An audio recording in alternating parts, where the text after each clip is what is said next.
चलिए दोस्तों, अब हम स्टार्ट करने वाले हैं सिंपल इंटरेस्ट। ठीक है, ये एक ऐसा चैप्टर है, अगर हमने परसेंटेज को अच्छे से पढ़ा हुआ है, क्योंकि परसेंटेज एक ऐसा चैप्टर है मैथमेटिक्स में जो कि सारे चैप्टर्स में हमें यूज होने वाला है। ठीक है, अभी हमने परसेंटेज पढ़ा, परसेंटेज के बाद प्रॉफिट एंड लॉस पढ़ा, वहां भी परसेंटेज का यूज आया, डिस्काउंट पढ़ा, वहां भी परसेंटेज का यूज किया हमने। सिंपल इंटरेस्ट, कंपाउंड इंटरेस्ट में भी हमें सबसे ज्यादा इंपॉर्टेंट चीज क्या रहेगी? परसेंटेज। अगर हमने परसेंटेज को अच्छे से पढ़ा है, परसेंटेज यूनिट को, तो हमारे लिए ये क्वेश्चंस क्या हो जाएंगे? इजी हो जाएंगे। ठीक है, अब देखो यहां पे लिखा हुआ है सिंपल इंटरेस्ट, हम लोग क्या पढ़ रहे हैं? Simple interest. अब सिंपल इंटरेस्ट में देखो तीन चीजें होती है सबसे इंपॉर्टेंट। ठीक है, जैसा कि यहां पे दिख रहा है सिंपल इंटरेस्ट, इंटरेस्ट की बात आ गई, इंटरेस्ट मतलब ब्याज। सिंपल इंटरेस्ट का सीधा सीधा मतलब होता है साधारण ब्याज। अब हम बाद में पढ़ेंगे कि सिंपल इंटरेस्ट और कंपाउंड इंटरेस्ट में क्या डिफरेंस होता है एक्चुअल में। ठीक है, अब सिंपल इंटरेस्ट में एक चीज दिख रही इंटरेस्ट, इंटरेस्ट को हम लोग क्या बोलेंगे कि वो जो अमाउंट है, जो अमाउंट, उसे हम बोल सकते हैं कि वो अमाउंट जो उसे प्रॉफिट हो रहा है, जिससे उसे प्रॉफिट हो रहा है, ऐसा बोल सकते हैं हम लोग। बात समझ में आ रही है? अब ऐसा कैसे बोल सकते हैं? क्योंकि उसने, मान लो हमने बैंक से पैसे लिए, हमने बैंक से पैसे लिए मान लो 50,000 रुपए, अब वो कुछ इंटरेस्ट लगाएगा उसके ऊपर, मान लो वो इंटरेस्ट उसने कुछ लगाया, कुछ भी परसेंटेज लगाया, अब 2 साल के बाद हमें उसे 70,000 रुपए देने पड़े। इसका मतलब 20% उसने तो हमें कितना दिया था? 50,000 दिया था, लेकिन हमें तो उसे कितना देना पड़ा? 70,000 2 साल के बाद। तो ये जो 20% है ये क्या हो रहा है? उसका प्रॉफिट ही तो है। क्या बोल सकते हैं हम लोग? उसका प्रॉफिट ही तो हो रहा है यहाँ पे। बात समझ में आ रही है? 50,000 दे के 70,000 अगर वो ले रहा है तो 20,000 का क्या हो रहा है? प्रॉफिट हो रहा है ना? बात समझ में आ रही है? अब देखो यहां पे इंपॉर्टेंटली 3 चीजें होती है। ठीक है, क्या 3 चीजें होती हैं यहां पे? एक होता है प्रिंसिपल, इसे हम प्रिंसिपल अमाउंट भी बोल सकते हैं, लेकिन मैक्सिमम टाइम इसे प्रिंसिपल ही बोला जाता है। ठीक है, क्योंकि ये प्रिंसिपल क्या होता है? अमाउंट होता है रुपीज में। दूसरा चीज होता है हमारे पास रेट। सबसे ज्यादा खेल कौन करता है? रेट। रेट सबसे इंपॉर्टेंट है, अगर हमें रेट पता है तो हम कुछ भी क्वेश्चन में कर सकते हैं। और तीसरी चीज होती है टाइम। क्या होती है तीसरी चीज? टाइम। ये तीनों चीजें मिलके हमें सिंपल इंटरेस्ट बना देंगे। ठीक है, सिंपल इंटरेस्ट के क्वेश्चन अगर ये तीनों चीजें पता है तो ऐसा ही निकाल सकते हैं हम लोग। बात समझ में आ रही है? हमने क्या देखा कि यहाँ पे जो सिंपल इंटरेस्ट है वहां पे हमें प्रॉफिट जैसा कुछ दिखाई दे रहा है। क्या दिखाई दे रहा है? प्रॉफिट जैसा। तो क्या इसके क्वेश्चन हम प्रॉफिट जैसे कर सकते हैं? क्या देखेंगे हम लोग आगे कि क्या प्रॉफिट जैसे हमने किया था प्रॉफिट एंड लॉस में, तो प्रॉफिट हमने क्या किया था? अगर परसेंटेज को हम फ्रैक्शन में कन्वर्ट कर लें तो वहां से अगर न्यूमरेटर डिनोमिनेटर को ऐड कर दे तो हमारे पास एसपी बाई सीपी आ जाएगा। एसपी बाई सीपी से हम लोग परसेंटेज चेंज निकाल देते थे। बात समझ में आ रही है? अब एक्चुअल में ये अमाउंट, रेट और टाइम एक्चुअल में होता क्या है? देखो, प्रिंसिपल अमाउंट वो अमाउंट होता है जो हम बोरो करते हैं। मान लो हम बैंक के पास गए, हमने बोला हमें 50,000 रुपए चाहिए, तो बैंक हमें क्या करेगा? लोन दे देगा, है ना? लोन देगा 50,000 का। तो वो जो अमाउंट है उसे कहा जाएगा प्रिंसिपल अमाउंट, जो हमने बोरो किया है, चाहे बैंक हो या कोई रिलेटिव हो, हमने किसी से भी अगर बोरो किया वो अमाउंट, तो उसे कहा जाएगा प्रिंसिपल अमाउंट। क्या कहा जाएगा? Principal amount. और ये हमारा क्या होगा? रुपीज में होगा। किस में होगा? ये रुपीज में होगा। हम पैसे उधार ले रहे हैं तो रुपीज में होगा। ठीक है, तो हम प्रिंसिपल अमाउंट को क्या बोल सकते हैं?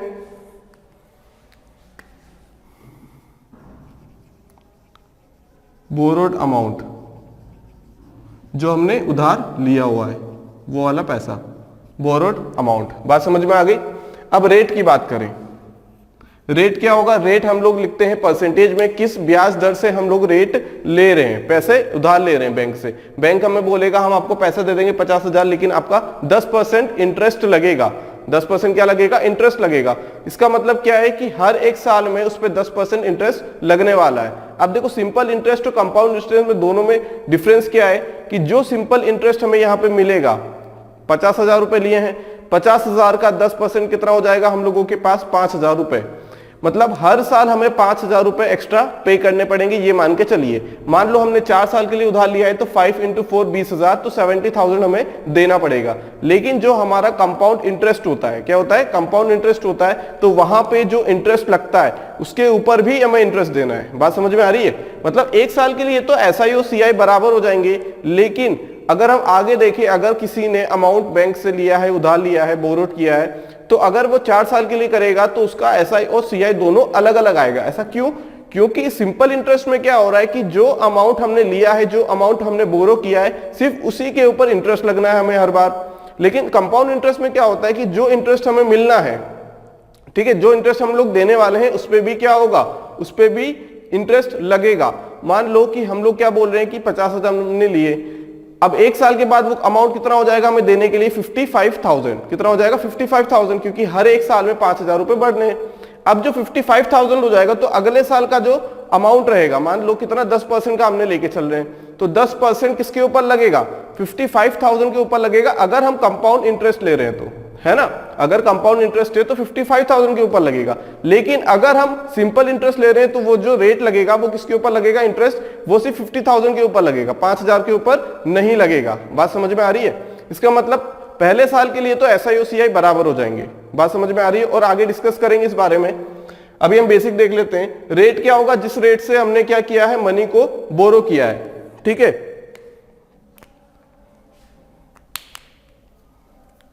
ये क्या रहेगा, rate at which money is borrowed, किस रेट के साथ हमने मनी को लिया है, उधार लिया है, ठीक है। बात समझ में आ गई, या फिर लोन लिया है। तीसरी बात आती है टाइम। अब टाइम, कितने टाइम के लिए हमने मनी अमाउंट को बोरो किया है,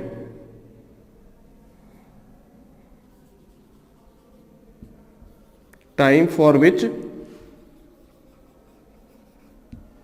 मनी या फिर अमाउंट इस बोरोड, कितने साल के लिए हमने उधार लिया है या लोन लिया है। बात समझ में आ रही। तो तीनों चीजें हम लोगों के पास, एक तो प्रिंसिपल अमाउंट हो गया, रेट हो गया और टाइम हो गया। प्रिंसिपल अमाउंट हो गया बोरोड अमाउंट या फिर बोरोड मनी, कितने मनी हमने, कितने रुपए हमने उधार लिए हैं।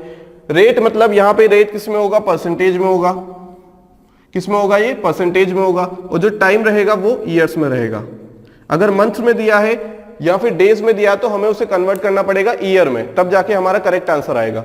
बात समझ में आ गई।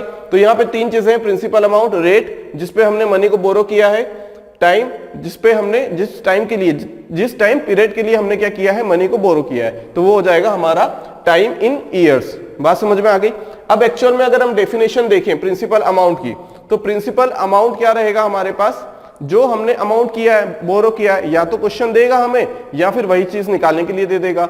अब यहां पे आती है एक चीज अमाउंट, क्या आता है, अमाउंट। ये तो हमारा प्रिंसिपल हो गया, और एक चीज आती है अमाउंट।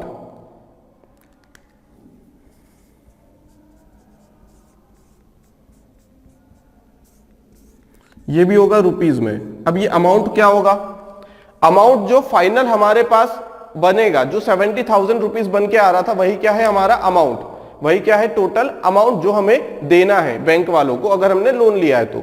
बात समझ में आ गई। तो ये क्या हो जाएगा, टोटल अमाउंट।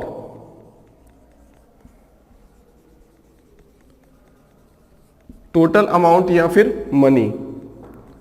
टोटल मतलब अब कैसे, टोटल कैसे हो रहा है, ये टोटल ऐसे हो रहा है कि जो हमने बैंक से लिया था, क्या लिया था, P। प्रिंसिपल अमाउंट को हम रिप्रेजेंट करते हैं P से, रेट को हम R से, और टाइम को हम T से। बात समझ में आ गई। टाइम को हम T से करेंगे। अब टोटल अमाउंट क्या होगा, मान लो हमने 50,000 लिए हैं, 4 साल के बाद कितना अमाउंट देंगे, वही क्या हो जाएगा, फाइनल अमाउंट, फाइनलाइज्ड अमाउंट क्या हो जाएगा हमारा, टोटल अमाउंट हो जाएगा। टोटल अमाउंट मतलब बोल सकते हैं हम लोग क्या, कि जितना उस पर इंटरेस्ट लगा है, जितना उस पर इंटरेस्ट हमने लगाया है, प्लस ये जो प्रिंसिपल अमाउंट था, ये भी रुपीज में आएगा। सिंपल इंटरेस्ट, इंटरेस्ट है, कितना इंटरेस्ट लग रहा है, वो भी रुपीज में रहेगा। तो टोटल अमाउंट भी हमारा किस में रहेगा, रुपीज में।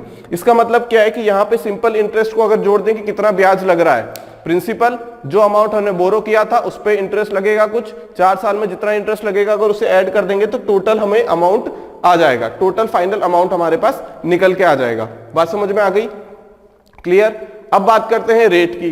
अगर रेट की बात करें हम लोग तो रेट होता क्या है एक्चुअल में, रेट क्या होगा एक्चुअल में, देखो यहां पे अगर रेट की बात करें हम लोग तो रेट को कैसे डिफाइन कर सकते हैं, रेट को हम लोग डिफाइन कर सकते हैं कि 100 रुपए के ऊपर लगने वाला ब्याज, है ना, 100 रुपीज के ऊपर लगने वाला ब्याज क्या कहलाएगा, रेट कहलाएगा। क्या कहलाएगा, रेट कहलाएगा। बात समझ में आ रही है। अब देखो मान लो 100 रुपीज है, 100 रुपीज है, इस पे लगने वाला ब्याज, लगने वाला रेट क्या है, R। बात समझ में आ गई। 100 रुपए के ऊपर अगर ब्याज लग रहा है R, तो 1 रुपए के ऊपर कितना लगेगा, 1 रुपए के ऊपर ब्याज लगेगा R/100। ये 1 साल की बात हो रही है, ये 1 साल की बात हो रही है। कितने साल की, 1 साल की बात हो रही है। 100 रुपए के ऊपर लगने वाला ब्याज ही R कहलाएगा, रेट कहलाएगा। तो 1 रुपए के ऊपर कितना लगेगा, R/100। तो प्रिंसिपल के ऊपर कितना लगेगा, ये 1 रुपए के ऊपर प्रिंसिपल कुछ अमाउंट होगा, 1000, 2000, 4000 रुपए।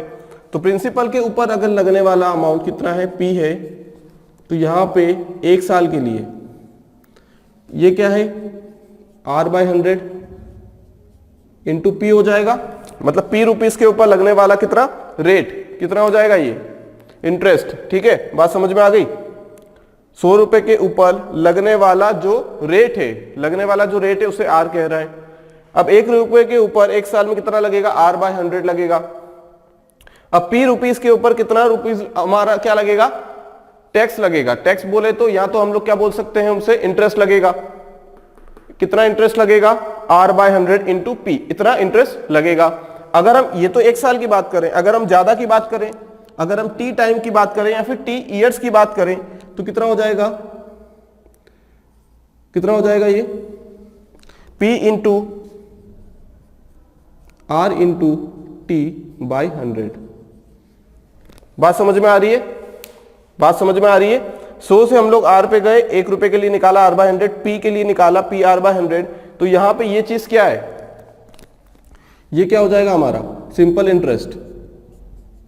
अब जाके सिंपल इंटरेस्ट आएगा हमारा। बात समझ में आ रही। तो ये यूनिटरी मेथड से ही हमने निकाला है ना, यूनिटरी मेथड से ही हमने क्या निकाला है, ये चीज निकाली है।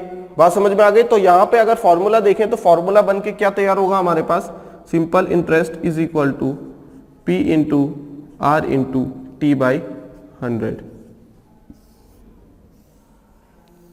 बात समझ में आ गई। ये रहेगा रुपीज में, ये किस में रहेगा, रुपीज में। प्रिंसिपल अमाउंट भी अमाउंट रुपीज में रहेगा, रेट किस में रहेगा, परसेंटेज में रहेगा, टाइम किस में रहेगा, यहाँ पे ईयर्स में रहेगा। बात समझ में आ रही है।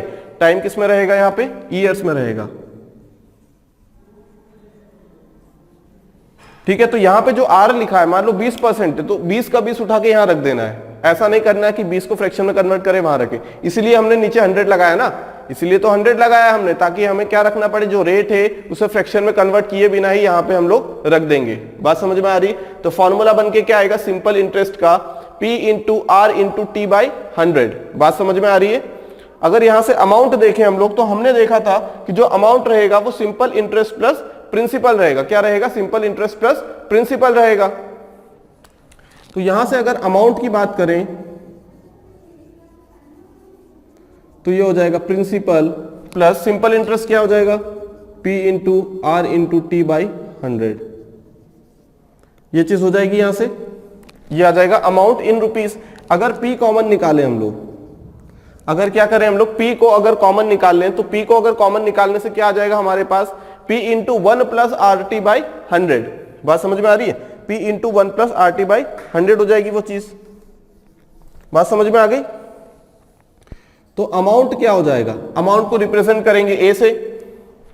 किससे करेंगे, A से। अब अमाउंट क्या हो जाएगा, P कॉमन निकाले हम लोग, तो ये आ जाएगा 1 प्लस RT/100। एक फॉर्मूला ये फॉर्मूला कुछ नहीं, अगर हमें पता है सिंपल इंटरेस्ट, तो सिंपल इंटरेस्ट कैलकुलेट करने के लिए हमें प्रिंसिपल लगेगा। अगर प्रिंसिपल पता है हमें और सिंपल इंटरेस्ट पता है, तो हम लोग अमाउंट निकाल लेंगे आसानी से। ठीक है, बात समझ में आ रही है। यहाँ पे तो कितना आ जाएगा हम लोगों के पास फॉर्मूला, 2 फॉर्मूले आ जाएंगे, P into R into T/100 हो जाएगा सिंपल इंटरेस्ट, और अमाउंट हो जाएगा P into 1 plus RT/100, where A and simple interest are in rupees. Clear है इतनी बात। अभी हमने देखा कि 100 रुपए के ऊपर लगने वाला जो इंटरेस्ट है ना, 100 रुपए के ऊपर लगने वाला जो इंटरेस्ट है उसी को रेट कहा जाता है। देख लेते हैं कैसे। मान लो हमारे पास इनिशियली 100 रुपीज है। कितने रुपीज है, 100 रुपीज है। मान लो ये कितना हो गया, 108 रुपए, 108 रुपीज। अब यहाँ पे 100 रुपए के ऊपर कितना ब्याज लग रहा है, 8 रुपए का। कितना लग रहा है इंटरेस्ट यहाँ पे हम अगर देखें तो यहाँ लग रहा है 8 रुपीज का। डायरेक्ट देखा हमने फॉर्मूला लगाया, नहीं लगाया। फॉर्मूले से अगर करना चाहे तो फॉर्मूले से कर सकते हैं हम लोग। फॉर्मूले से कैसे करेंगे हम लोग, simple interest is equal to P principal amount क्या रहेगा, ये रहेगा प्रिंसिपल अमाउंट जिसे हम P से डिनोट करते हैं, ये रहेगा हमारा फाइनल अमाउंट। अब सिंपल इंटरेस्ट हमने यहां पे कैसे निकाला, यहां पे हमने निकाला SI is equal to amount minus principal. Amount है 108, प्रिंसिपल है 100, तो यहां से हमारे पास जो 8 रुपीज निकल के आया वही क्या रहेगा, सिंपल इंटरेस्ट। क्या रहेगा, वही सिंपल इंटरेस्ट रहेगा। अब यहां से हमारे पास क्या आ गया, 100।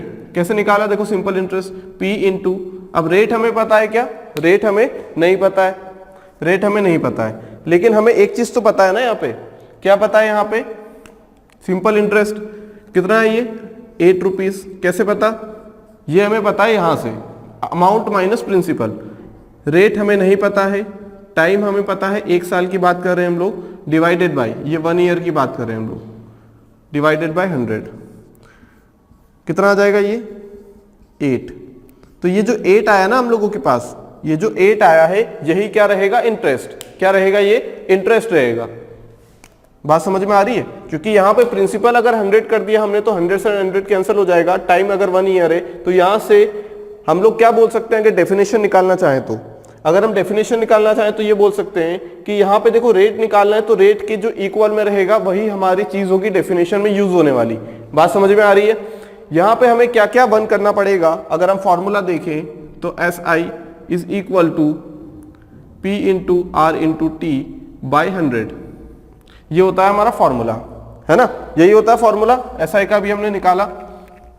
जब फॉर्मूला ये है और हमें क्या चाहिए, हमें चाहिए रेट। हम किसकी बात कर रहे हैं, रेट की। हमें 100 से मतलब नहीं है, हमें पता है T क्या है यहाँ पे टाइम, और P क्या है यहाँ पे, P हम लोगों के पास प्रिंसिपल अमाउंट जो कि रहेगा रुपीस में। अब यहाँ पे अगर हम डेफिनेशन की बात करें तो डेफिनेशन कैसे निकाली जाती किसी भी चीज की, उसके पास दो दो भी चीजें हैं, है ना। देखो यहाँ पे 100 कोई मतलब नहीं, इनमें से कोई अमाउंट एक 100 होना चाहिए। अब टाइम 100, 100 साल के लिए तो हम लोग उधार नहीं देंगे, है ना, 100 साल के लिए तो मनी बोरो नहीं करेंगे हम लोग बैंक से। इसे हम लोग क्या पुट करेंगे, 1 ईयर। 100 ऑलरेडी है। अब ऐसा कौन सा अमाउंट P की जगह पुट करें जो कि इसे क्या बना दे, RHS में सिर्फ R को बना दे, 100। बात समझ में आ गई। और इक्वल टू में क्या रहेगा, SI। इतनी बात क्लियर हो गई, बात क्लियर हो गई इतनी। तो यहां पे हमने क्या देखा कि रेट क्या होगा, हम डेफिनेशन देख रहे हैं रेट की। सिंपल इंटरेस्ट हमें पता है कि जो इंटरेस्ट लगने वाला है प्रिंसिपल अमाउंट के ऊपर, लेकिन अगर रेट की बात करें हम लोग तो रेट के लिए हम लोग क्या करना पड़ेगा, किसी भी तरीके की डेफिनेशन निकालना हो, चाहे साइंस हो, मैथमेटिक्स हो, किसी भी तरीके की डेफिनेशन कभी भी हमें अगर निकालना है तो हम लोग जो टर्म उसे क्या कर रही, कैरी कर रही। मान लो यहाँ पे P into R into T by 100, इसमें R आ रहा है, R की डेफिनेशन चाहिए हमें, तो यहाँ पे जो जो चीज रख रहे, जैसे 1 ईयर, ये 1 क्या रखा हमने, 1 ईयर टाइम। P क्या रखा हमने, 100 रुपीज, ताकि RHS में क्या हो जाए, सारी चीजें क्या हो जाए RHS में सिर्फ R को छोड़ के, जिसकी डेफिनेशन निकाल रहे उसी को, सभी को छोड़ के क्या कुछ भी नहीं आना चाहिए, सारी चीजें कैंसल होनी चाहिए यहाँ पे। अब यहाँ पे हमने क्या बोला कि रेट क्या है, रेट की डेफिनेशन आएगी SI की टर्म्स में, इंटरेस्ट की टर्म्स में। हमने बोला कि रेट क्या है, 100 रुपीज के ऊपर प्रिंसिपल अमाउंट रहेगा तो 100 रुपीज है वो, 100 रुपीज के ऊपर 1 साल के लिए, ध्यान से समझना, 100 रुपीज के ऊपर 1 साल के लिए लगने वाला इंटरेस्ट क्या कहलाएगा, रेट कहलाएगा। डेफिनेशन से भी ये चीज क्लियर होती है ना, बात समझ में आ रही है। और यहां से भी हमने देख लिया, यहां है तो रुपीज में, लेकिन जो R आएगा हम लोगों का वो किस चीज में आएगा, क्योंकि यहां पे क्या हो रहा है, टाइम ईयर में है। टाइम क्या है यहाँ पे, ईयर, इसे हमने लिख दिया ईयर, और ये क्या है, रुपीज में है। बात समझ में आ रही, ये क्या है, रुपीज में है। अब रुपीज से रुपीज कैंसिल हो जाएगा, पर ईयर, हर 1 साल में लगने वाला जो क्या रहेगा, रेट रहेगा, है ना, हर 1 साल में लगने वाला जो सिंपल इंटरेस्ट रहेगा वही क्या रहेगा, हमारा रेट। बात समझ में आ गई। तो यहां से भी हमने देखा कि रेट क्या आ जाएगा, 8%, क्योंकि सिंपल इंटरेस्ट भी 8% आ रहा है। 1 साल की बात करें और 100 रुपए के ऊपर बात करें तो जो सिंपल इंटरेस्ट आएगा वही क्या आएगा, हमारा रेट। बात समझ में आ गई। अब समझते हैं एक चीज और, क्या हम यहाँ पे जो इंटरेस्ट मिल रहा है, क्या हम ये बोल सकते हैं कि ये हमारा प्रॉफिट है, क्या हम बोल सकते हैं ये हमारा प्रॉफिट है। मान लो हमारे पास 200 रुपीज है, हमारे पास इनिशियली 200 रुपए हैं। बोला गया है कि आपके पास 200 रुपए है इनिशियली, इसका मतलब वो क्या है, हमारा प्रिंसिपल अमाउंट। क्या है वो, हमारा प्रिंसिपल अमाउंट। हमने बोला कि ये क्या है, P है। बात समझ में आ रही है। अब हमसे बोला गया है कि उस पर इंटरेस्ट लग रहा है 10% का। कितना लग रहा है, इंटरेस्ट या फिर रेट। इंटरेस्ट रेट कितने का लग रहा है, 10% का लग रहा है, ये हमें बताया गया है। ठीक है, अब हमें बोला गया है कि इसका क्या बताइए कि आप फाइनल अमाउंट बताइए कितना होने वाला है। फाइनल अमाउंट पूछ रहा है, ध्यान से सुनना, फाइनल अमाउंट पूछ रहा है वो, तो कितना हो जाएगा 10% का क्या लगने के बाद, इंटरेस्ट लगने के बाद। ठीक है, बात समझ में आ रही है, कैसे करेंगे। देखो 10% का इंटरेस्ट लग रहा है, अब अगर हम इसे प्रॉफिट के तरीके से समझे कि यहां पे जो 10% का इंटरेस्ट लग रहा है, इनडायरेक्टली हमसे बोला गया है कि आपको 10% का प्रॉफिट हो रहा है ना, यही तो मतलब है कि 10% का ब्याज लगेगा तो वो कुछ अमाउंट इसका 10% बढ़ेगा, मतलब 10% निकालेंगे 20 रुपए, मतलब 220 रुपए अमाउंट हो जाएगा। क्या हो जाएगा, 220 रुपए अमाउंट हो जाएगा। ये हमने देखा सिंपल इंटरेस्ट के तरीके से। लेकिन अगर प्रॉफिट और लॉस के तरीके से देखें हम लोग, तो हम ये बोल सकते हैं कि यहाँ पे 10% का क्या हो रहा है, प्रॉफिट हो रहा है। क्या हो रहा है, 10% का प्रॉफिट हो रहा है। बात समझ में आ रही है। तो अगर हम फॉर्मूला लगाएं तो सिंपल इंटरेस्ट अगर हम देखें कि सिंपल इंटरेस्ट कितना होगा, तो प्रिंसिपल कितना होगा 200, रेट कितना होगा 10, एक ईयर की बात कर रहे हैं, डिवाइडेड बाय 100 कितना हो जाएगा, ये 20 रुपए। मतलब जो अमाउंट हो जाएगा वो कितना हो जाएगा 220 रुपए, क्योंकि अमाउंट क्या होता है, principal plus simple interest is equal to A. तो 200 प्लस 20 बराबर कितना आ जाएगा 220। ये तो हमने देखा सिंपल इंटरेस्ट के नजरिए से। अगर हम देखें प्रॉफिट एंड लॉस जैसे हम लोग करते आ रहे थे, तो हम लोग क्या बोलेंगे कि 10% का प्रॉफिट हो रहा है, 10% का प्रॉफिट हो रहा है, इसका मतलब 1/10 ये क्या है, प्रॉफिट बाय सीपी। अगर प्रॉफिट हो रहा है तो हम ऐड करेंगे, तो यहां पे क्या आ जाएगा, ये बनेगा selling price by cost price is equal to 11/10। क्या यही चीज बनेगी, क्या यही चीज बनने वाली अगर प्रॉफिट हो रहा है तो। हमने इंटरेस्ट को प्रॉफिट से कंपेयर किया कि जो रेट लग रहा है 10% का, ये प्रॉफिट ही तो दे रहा है, इसे रेट लगा रहा है मतलब 10% का प्रॉफिट दे रहा है। प्रॉफिट दे रहा है तो selling price by cost price, cost price अगर 10 रुपए है तो सेलिंग प्राइस 11 रुपए होगी। बात समझ में आ रही है, इतनी बात। अब सेलिंग प्राइस क्या रहेगी, ये रहेगी सेलिंग प्राइस। अगर हम कंपेयर करें तो इसे मानेंगे कॉस्ट प्राइस, प्रॉफिट हो रहा है तो कॉस्ट प्राइस के ऊपर होगा, और ये हो जाएगा हमारा सेलिंग प्राइस, फाइनल जो अमाउंट रहेगा कंपेयर करेंगे तो कॉस्ट सेलिंग प्राइस निकालना है, तो ये क्या आ जाएगा 11/10 है ना। क्या निकालना है हमें, सेलिंग प्राइस निकालना है, तो ये आ जाएगा 11/10 इंटू कॉस्ट प्राइस, तो ये आ जाएगा 11/10। कॉस्ट प्राइस कितनी 200 रुपए, ये कितना हो जाएगा 220 रुपए हो जाएगा, नहीं हो जाएगा। तो ये इसने क्या दे दिया हमें, 220 रुपए दे दिया। बात समझ में आ रही है, एनालॉजी समझिए। ये हम क्या कर सकते हैं, इसे अगर देखना चाहे तो प्रॉफिट से कंपेयर कर सकते हैं, है ना, क्योंकि वहां भी 10% का प्रॉफिट हो रहा है, मतलब 220 रुपए हो रहा है, और यहां भी 10% का इंटरेस्ट लग रहा है, तो अमाउंट कितना हो रहा है 220। तो अगर हमने अमाउंट निकाल लिया तो हम लोग सिंपल इंटरेस्ट भी निकाल सकते हैं। 220 में से 200 माइनस कर देंगे तो हमारे पास क्या आ जाएगा, हमारे पास सिंपल इंटरेस्ट आ जाएगा। ठीक है, तो अलग अलग तरीके, लेकिन हम लोग यहाँ पे प्रॉफिट एंड लॉस का कॉन्सेप्ट यूज नहीं करेंगे, क्योंकि जब हमारे पास इतना इजी फॉर्मूला है, इतना इजी अगर हमारे पास फॉर्मूला है, तो हम किसी दूसरे तरीके से क्यों करें। बात समझ में आ रही है, किसी दूसरे तरीके से क्यों करें हम लोग, क्योंकि यहाँ तो 1 साल की बात की, अगर ज्यादा टाइम की बात कर लेते तो फिर, या फिर क्वेश्चन स्टेप से भी बनता है कि क्वार्टरली, है ना, क्वार्टरली के लिए हम लोग सॉल्व करना है या हाफ ईयरली के लिए सॉल्व करना है, तो तब कैसे करेंगे, तो यहां से हमें कंफ्यूजन होगा। लेकिन फिर भी हमें कॉन्सेप्ट पता होना चाहिए कि एनालॉजी के दोनों के बीच में, दोनों को अगर हम कंपेयर करना चाहते तो कितनी आसानी से हम लोग कंपेयर कर सकते हैं। बात समझ में आ रही है, लेकिन करेंगे हम लोग फॉर्मूले से ही। बात समझ में आ रही है।